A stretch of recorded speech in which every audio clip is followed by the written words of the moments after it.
नमस्कार, स्वागत है आप सभी का डीडी न्यूज के इस खास बुलेटिन एक्सप्रेस 100 में, जहां हम आपके लिए लेकर आते हैं राजनीति, मनोरंजन, देश, दुनिया, खेल और व्यापार जगत की सभी बड़ी खबरों को एक्सप्रेस यानी कि फटाफट अंदाज में।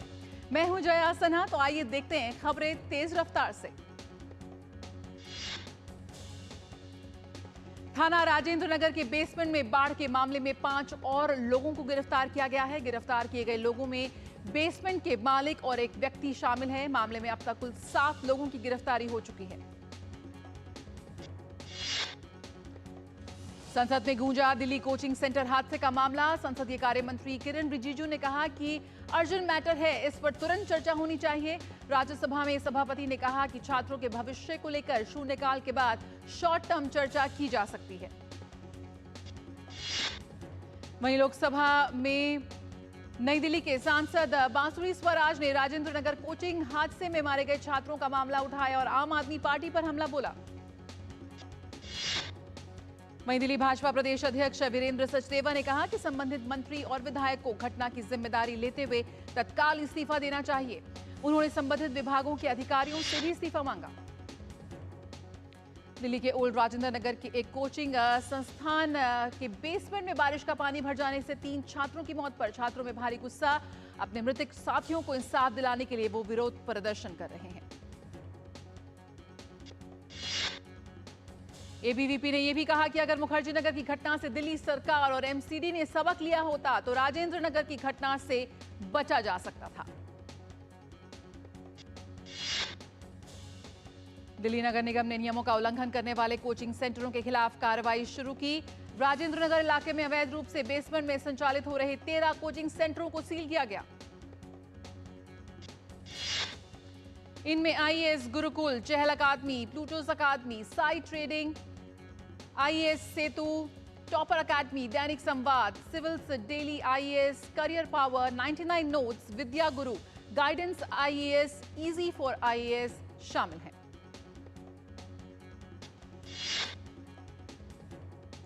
दिल्ली हाईकोर्ट आज अरविंद केजरीवाल की सीबीआई की गिरफ्तारी को चुनौती देने वाली याचिका और उनकी अंतरिम जमानत की याचिका पर फैसला सुनाएगा। 17 जुलाई को कोर्ट ने दोनों पर फैसला सुरक्षित रखा था। विदेश मंत्री डॉक्टर एस जयशंकर ने आज जापान की राजधानी टोक्यो में क्वाड विदेश मंत्रियों की बैठक में हिस्सा लिया। जयशंकर ने प्रेस वार्ता को संबोधित करते हुए कहा कि अंतरिक्ष आधारित जलवायु परिवर्तन चेतावनी प्रणाली जल्द लॉन्च की जाएगी। डॉक्टर एस जयशंकर ने कहा कि स्वतंत्र और खुले भारत प्रशांत क्षेत्र के लिए सारे क्वाड देश मिलकर काम कर रहे हैं।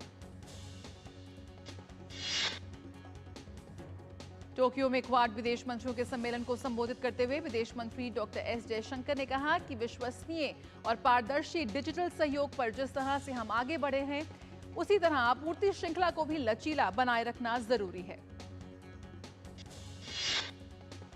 ग्लोबल ऑर्डर में आ रहे परिवर्तन को रेखांकित करते हुए विदेश मंत्री ने कहा कि सामूहिक प्रयत्नों से ही हम मानवीय और प्राकृतिक बाधाओं से निपटकर अंतर्राष्ट्रीय प्रणाली में सुधार ला सकते हैं। विदेश मंत्री डॉक्टर एस जयशंकर ने आज अपनी ऑस्ट्रेलियाई समकक्ष पेनी वोंग से मुलाकात की। दिल्ली हाईकोर्ट में अरविंद केजरीवाल की नियमित जमानत याचिका पर सुनवाई होगी। अरविंद केजरीवाल पर दिल्ली शराब नीति से जुड़े भ्रष्टाचार और मनी लॉन्ड्रिंग का केस चल रहा है। मनीष सिसोदिया की जमानत पर सुनवाई 5 अगस्त तक टली। ईडी ने सिसोदिया की याचिका पर जवाब दाखिल करने के लिए गुरुवार तक का समय मांगा। वहीं सीबीआई अपना जवाब दाखिल कर चुकी है। उत्तर प्रदेश के मुख्यमंत्री योगी आदित्यनाथ ने कांवड़ यात्रियों से अपील की है कि वो आत्म अनुशासन के साथ इस धार्मिक यात्रा को संपन्न करें।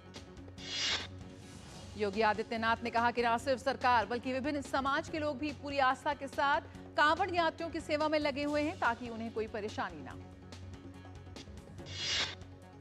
उत्तर प्रदेश के रायबरेली जिले में फर्जी जन्म प्रमाण पत्र बनाने का मामला सामने आया है। 20,000 से कई अधिक फर्जी जन्म प्रमाण पत्र ऐसे जारी कर दिए गए हैं जिनका अस्तित्व ही नहीं है। भाजपा विधायक अशोक कोरी ने इसे डेमोग्राफी चेंज करने की साजिश बताया। बीजेपी विधायक ने मुख्यमंत्री से मुलाकात कर मामले से अवगत कराया। मुख्य विकास अधिकारी ने बताया कि सभी दोषियों को जेल भेजने के साथ ही पूरे जनपद में जांच कराई जा रही है। फिलहाल इस पूरे मामले की जांच एटीएस कर रही है। सपा प्रमुख अखिलेश यादव ने माता प्रसाद पांडेय को यूपी विधानसभा में नेता प्रतिपक्ष बनाया है, जिस पर बसपा सुप्रीमो मायावती ने तीखा हमला किया है। सर्वोच्च न्यायालय आज से 3 अगस्त तक विशेष लोक अदालत सप्ताह का आयोजन कर रहा है। सुप्रीम कोर्ट अपनी 75वीं वर्षगांठ पर विशेष लोक अदालत का आयोजन कर रहा है। भारत और सऊदी अरब के बीच निवेश पर उच्च स्तरीय टास्क फोर्स की पहली बैठक आयोजित की गई। वर्चुअली हुई इस बैठक में सह अध्यक्षता प्रधानमंत्री के प्रधान सचिव डॉक्टर पीके मिश्रा ने की। उत्तर प्रदेश में आज भारतीय जनता पार्टी के पिछड़ा वर्ग मोर्चा की प्रदेश कार्य समिति की बैठक। मोर्चा के प्रदेश व क्षेत्रीय पदाधिकारी, जिलाध्यक्ष और महामंत्री उपस्थित रहेंगे। आज से उत्तर प्रदेश विधानसभा का मानसून सत्र 2 अगस्त तक चलने वाले इस मानसून सत्र में सरकार अनुपूरक बजट पेश करेगी। उपचुनाव से पहले राज्य सरकार इस अनुपूरक बजट के जरिए प्रयागराज कुंभ की तैयारियों के लिए धनराशि और चल रही योजनाओं को रफ्तार देने का कार्य करेगी। मध्य प्रदेश में भारी बारिश का कहर जारी है, जिसकी वजह से कई क्षेत्रों में बाढ़ की स्थिति उत्पन्न हो गई है। मुख्यमंत्री डॉक्टर मोहन यादव ने राज्य बाढ़ कंट्रोल रूम पहुंचकर प्रदेश के जिलों में अति वर्षा और बाढ़ की स्थिति के बारे में जानकारी प्राप्त की। मुख्यमंत्री डॉक्टर यादव ने आवश्यकता अनुसार राहत शिविर लगाने, प्रभावित नागरिकों को भोजन और अन्य जरूरी सामग्री मुहैया कराने के निर्देश दिए। देश में इस समय बाढ़, लैंडस्लाइड, सड़क और पुल टूटने की घटनाएं सामने आ रही हैं। ऐसे में उत्तर प्रदेश सरकार ने जर्जर हो चुके 75 पुलों को तोड़ने का फैसला किया। बिहार में पहले से मौजूद सभी छोटे बड़े पुलों और निर्माणाधीन पुलों का स्ट्रक्चर ऑडिट कराए जाने की मांग वाली याचिका पर सुप्रीम कोर्ट ने बिहार सरकार और अन्य पक्षकारों को नोटिस जारी किया। आज राष्ट्रीय शिक्षा नीति 2020 की चौथी वर्षगांठ है। शिक्षा नीति के 4 वर्ष पूरे होने पर शिक्षा मंत्री द्वारा कई महत्वपूर्ण घोषणाएं की जाएंगी। अखिल भारतीय शिक्षा समागम नई दिल्ली के मानेकशॉ सेंटर ऑडिटोरियम में आयोजित किया जाएगा। इस अवसर पर केंद्रीय शिक्षा मंत्री धर्मेंद्र प्रधान उपस्थित रहेंगे। केंद्रीय गृह मंत्री अमित शाह ने एक्स पर पोस्ट कर महान स्वतंत्रता सेनानी ईश्वर चंद्र विद्यासागर की पुण्यतिथि पर उन्हें नमन किया। दिल्ली की आईएनए मार्केट में एक फास्ट फूड शॉप और एक रेस्टोरेंट में लगी आग। दमकल की 8 गाड़ियों ने मौके पर पहुंचकर आग पर काबू पाया। हादसे में 6 लोगों के झुलसने की खबर। दिल्ली के चांदनी चौक में कल शाम एक इमारत का कुछ हिस्सा ढह गया। अभी तक किसी के हताहत होने की जानकारी नहीं मिली है। अमरनाथ यात्रा के लिए तीर्थयात्रियों का एक और जत्था पंथा चौक आधार शिविर से रवाना हुआ। देश भर में सावन की दूसरे सोमवार को लेकर उत्साह नजर आ रहा है। सुबह से ही श्रद्धालु शिव मंदिरों में जल चढ़ा रहे हैं और पूजन कर रहे हैं। आज है अंतर्राष्ट्रीय बाघ दिवस। 4 साल में भारत में बाघों की संख्या में 24% की वृद्धि दर्ज की गई है। वहीं दुनिया के लगभग 70% बाघों का घर है भारत। सीमेंट कंपनी अल्ट्राटेक के बोर्ड ने इंडिया सीमेंट लिमिटेड में 32.72% हिस्सेदारी खरीदने को मंजूरी दे दी है। केंद्र सरकार ने इलेक्ट्रिक मोबिलिटी प्रमोशन स्कीम को 30 सितंबर तक के लिए बढ़ा दिया है। सरकार ने सब्सिडी को बढ़ाकर 778 करोड़ रुपए कर दिया है। पंजाब नेशनल बैंक का कंसोलिडेटेड नेट प्रॉफिट चालू वित्त वर्ष के अप्रैल-जून तिमाही में दोगुनों से ज्यादा होकर 3,252 करोड़ रुपए रहा है। सार्वजनिक क्षेत्र की आरईसी लिमिटेड का एकीकृत शुद्ध लाभ चालू वित्त वर्ष के अप्रैल-जून तिमाही में 16.57% बढ़कर 3,460.19 करोड़ रुपए रहा।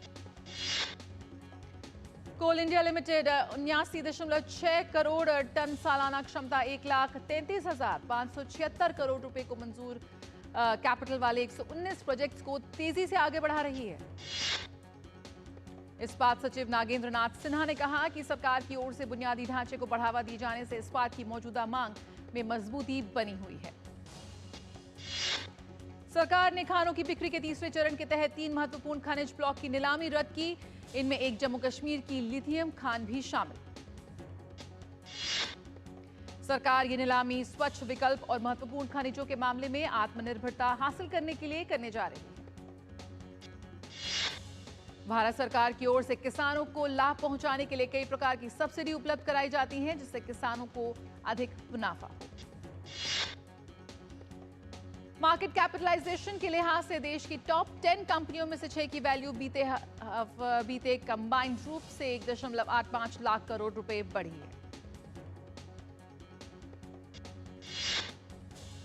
खबरों का सिलसिला जारी रहेगा, लेकिन रुकेंगे एक छोटे से ब्रेक के लिए, जल्द हाजिर होते हैं।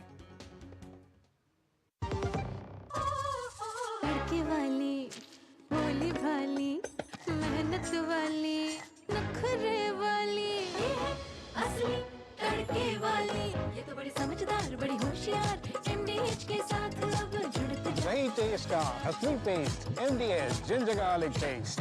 एमडीएच। ऐसा कौन सा खजाना हाथ में लगा है? खजाना नहीं, मिशन मिल गया है हम सबकी जीत का। भारत में बना आधुनिक कीटनाशक जिसकी बेजोड़ क्वालिटी से मिले फसल की बेहतरीन पैदावार। IIL के ट्रैक्टर ब्रांड का मिशन है तो जीत पक्की। बात जब पीढ़ियों के लिए बनने वाले घर की हो तो जिम्मेदारी बड़ी हो जाती है। गैलेंट समझता है ये जिम्मेदारी। अब डबल एम रिब्स के साथ गैलेंट एडवांस TMT रीबार, निर्माण का रियल हीरो। ब्रेक के बाद स्वागत है, आप देख रहे हैं एक्सप्रेस 100। शुरुआत करते हैं खबरों की। भारतीय रेलवे सुरक्षा बढ़ाने के लिए कवच सिस्टम लगाने से लेकर नई टेक्नोलॉजी जैसे हाइड्रोजन का उपयोग करने जा रहा है। भारत इस साल अपनी पहली हाइड्रोजन ट्रेन का संचालन शुरू कर देगा। रेलवे बोर्ड के सदस्य अनिल कुमार खंडेलवाल ने कहा कि रेलवे में सुरक्षा को बढ़ाने के लिए 16 जुलाई को कवच के चौथे वर्जन का अंतिम विनिर्देश कर लिया गया है। वित्त मंत्रालय ने स्पष्ट किया कि देश से बाहर जाने के मामले में कर भुगतान प्रमाण पत्र सिर्फ गंभीर वित्तीय अनियमितता करने वालों और भारी कर बकाया रखने वाले भारतीयों के लिए ही अनिवार्य है। जैगुआर लैंड रोवर के इलेक्ट्रिक वाहनों के लिए तमिलनाडु निर्यात केंद्र बनेगा। इस परियोजना के आधारशिला सितंबर तक रखे जाने की उम्मीद है। पहली बार किसी प्रीमियम वाहन को असेंबल किए जाने की बजाय पूरी तरह से भारत में ही बनाया जाएगा। नई इकाई 12 से 18 महीने के भीतर चालू हो जाएगी। चेन्नई का श्रीराम ग्रुप मौजूदा वित्त वर्ष में परिसंपत्ति पुनर्निर्माण कारोबार में उतरने वाला है। इसके लिए भारतीय रिजर्व बैंक से कंपनी को मंजूरी भी मिल चुकी है। कंपनी का धन प्रबंधन कारोबार श्रीराम कैपिटल की सहायक इकाई श्रीराम क्रेडिट के अधीन रहेगा और परिसंपत्ति पुनर्निर्माण कारोबार का प्रबंधन श्रीराम कैपिटल करेगी। केंद्रीय वित्त मंत्री निर्मला सीतारमण ने बेंगलुरु में पत्रकारों से बात करते हुए कहा कि वित्त वर्ष 24-25 का बजट वेतन भोगी कर्मचारियों और मध्यम वर्ग के हित में है। बांग्लादेश में 11 दिन के बाद रविवार को मोबाइल इंटरनेट सेवाओं को बहाल कर दिया गया। हाल ही में छात्रों ने हिंसक विरोध प्रदर्शन किया था।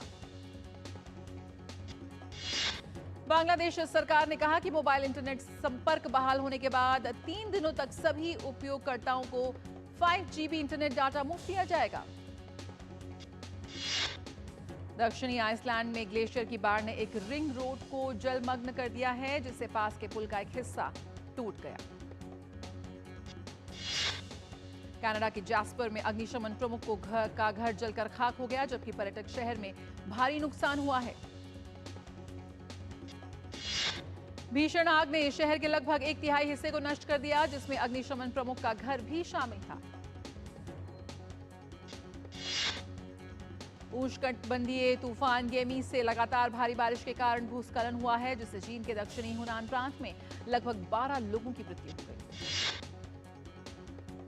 गेमी से आने वाली चक्रवाती हवाएं थमी, लेकिन चीन के कई हिस्से पहले की बारिश के कारण बाढ़ के जोखिम के लिए अलर्ट पर बने हुए हैं। दक्षिणी अमेरिकी देश वेनेजुएला में हुए राष्ट्रपति चुनाव में मौजूदा राष्ट्रपति निकोलस मादुरो ने भारी मतों से जीत दर्ज की है। अमेरिका के एरिजोना राज्य में संडे स्टोन फायर का दायरा लगभग 3,200 एकड़ से बढ़कर 10,000 एकड़ से अधिक हो गया है। उत्तर कोरिया के नेता किम जोंग उन ने चीन के साथ देश की सीमा के पास बाढ़ग्रस्त क्षेत्रों का निरीक्षण किया, जहां 5000 लोग प्रभावित हुए हैं। आज पेरिस ओलंपिक के मेडल राउंड के तीसरे दिन भारत के ओर शूटिंग में 2 और मेडल की उम्मीद, जिसमें महिलाओं को 10 मीटर एयर राइफल्स के फाइनल में रमिता जिंदल और पुरुषों में अर्जुन बबूता फाइनल में खेलते नजर आएंगे। भारतीय पुरुष हॉकी टीम अर्जेंटीना से भिड़ेगी। भारतीय टीम अपनी जीत की लय को कायम रखने उतरेगी। पुरुष पूल बी का ये मुकाबला खेला जाएगा। तीरंदाजी में पुरुष टीम आज क्वार्टर फाइनल में तरुणदीप राय, धीरज बमदेवरा और प्रवीण जाधव चुनौती पेश करेंगे। शाम 6:30 बजे ये प्रतिस्पर्धा होगी। मनु भास्कर ने पेरिस ओलंपिक में भारत को पहला पदक दिलाया और मनु भास्कर ने महिलाओं की 10 मीटर एयर पिस्टल स्पर्धा में कांस्य पदक जीतने में सफलता पाई। ओलंपिक में 12 साल बाद निशानेबाजी में भारत के लिए पदक आया। मनु ओलंपिक में भारत के लिए पदक जीतने वाली पहली महिला निशानेबाज बन गई है।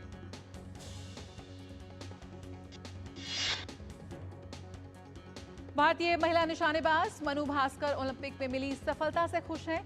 उनका कहना है कि देश के लिए ओलंपिक से स्वर्ण पदक लाने की कोशिश जारी रखेंगे।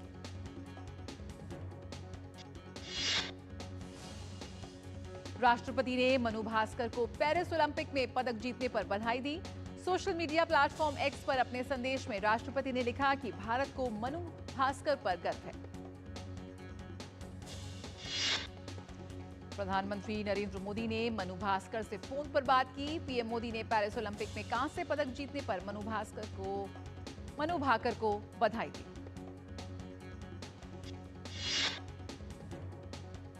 पेरिस ओलंपिक में भारत को पहला मेडल दिलाने पर उपराष्ट्रपति जगदीप धनखड़ ने भी मनु भाकर को बधाई दी।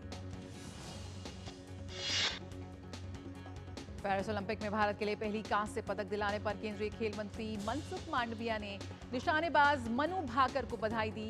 उन्होंने कहा कि आपने अपना कौशल और समर्पण दिखाया।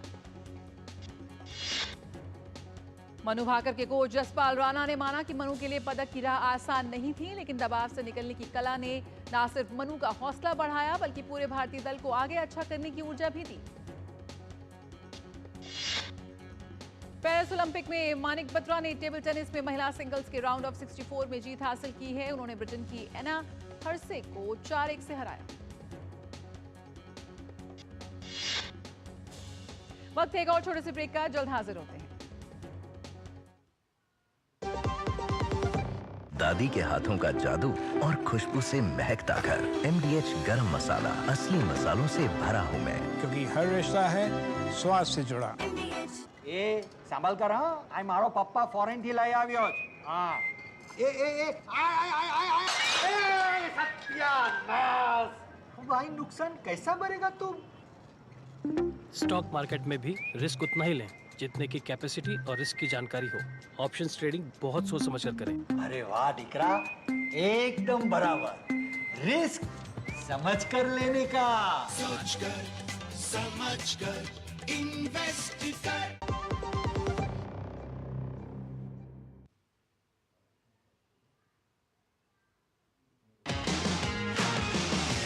206 देश, 10,000 से ज्यादा एथलीट, 32 खेल, 16 दिन, लक्ष्य 1 गोल्ड मेडल। 100 से ज्यादा भारतीय खिलाड़ी भी दिखा रहे हैं दम। पेरिस ओलंपिक से जुड़ी हर खबर सीधे ग्राउंड जीरो से। भारत के चैंपियंस एट पेरिस ओलंपिक, रोजाना सुबह 10 बजे सिर्फ DD न्यूज पर। के बाद स्वागत है, आप देख रहे हैं एक्सप्रेस 100। निखत जरीन ने पेरिस ओलंपिक में जर्मनी की मैक्सी करीना क्लोइट्जर पर जीत के साथ महिलाओं के 50 किलोग्राम मुक्केबाजी ओलंपिक के प्री क्वार्टर फाइनल में किया प्रवेश। पीवी सिंधु ने पेरिस ओलंपिक में अपने अभियान की शुरुआत जीत के साथ की है। ग्रुप दौर के पहले मुकाबले में सिंधु ने मालदीव की फतिमत नब्बाह अब्दुल रज़ाक को हराया। 2 बार की ओलंपिक पदक विजेता पीवी सिंधु पेरिस ओलंपिक के ग्रुप दौर में अपना अगला मुकाबला क्रिस्टिन कुबा से 31 जुलाई को खेलेंगे। अचंता शरद कमल को पहले मैच में ही हार का सामना करना पड़ा। शरद कमल को टेबल टेनिस के पुरुष एकल के राउंड ऑफ 64 में स्लोवेनिया के कोजुल डेनी ने 4-2 से हराया। पेरिस ओलंपिक में भारत के बलराज पवार ने रोइंग में पुरुषों की सिंगल स्कल्स क्वार्टर फाइनल के लिए क्वालिफाई किया।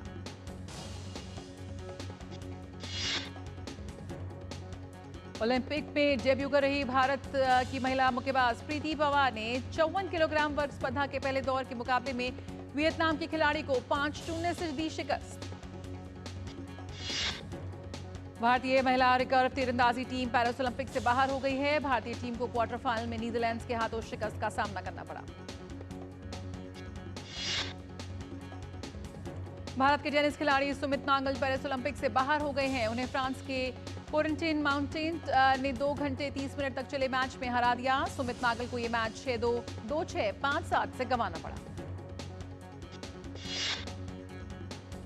श्रीलंका ने महिला एशिया कप का खिताब जीत लिया है। फाइनल में श्रीलंका ने भारत को 8 विकेट से हराने में सफलता पाई। श्रीलंका की टीम पहली बार एशिया कप का खिताब जीतने में सफल हुई है। भारतीय दर्शक डेडपूल और वोल्वरीन की जोड़ी को खूब पसंद कर रहे हैं। यही वजह है कि ये घरेलू बॉक्स ऑफिस पर भी खूब कमाई कर रही है। अजय देवगन की फिल्म दे दे प्यार दे का सीक्वल यानी कि दे दे प्यार दे 2 साल 2025 में होगी रिलीज।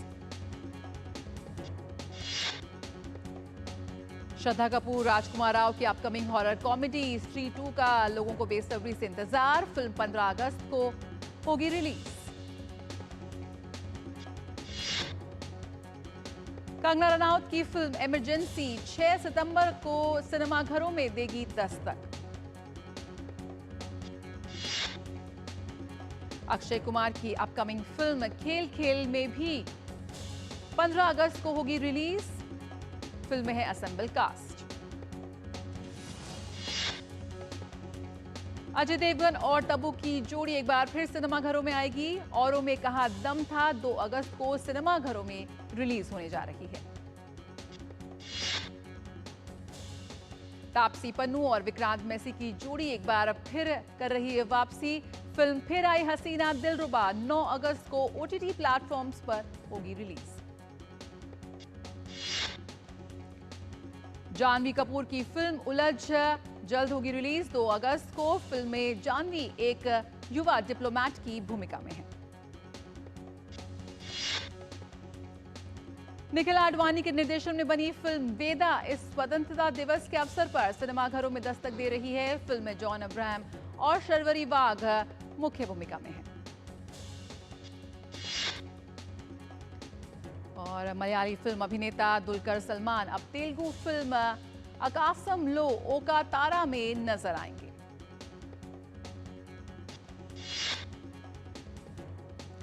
वॉकिन फीनिक्स एक बार फिर जोकर की भूमिका में लौटने वाले हैं। 4 अक्टूबर को फिल्म जोकर 2 रिलीज होने के लिए तैयार है।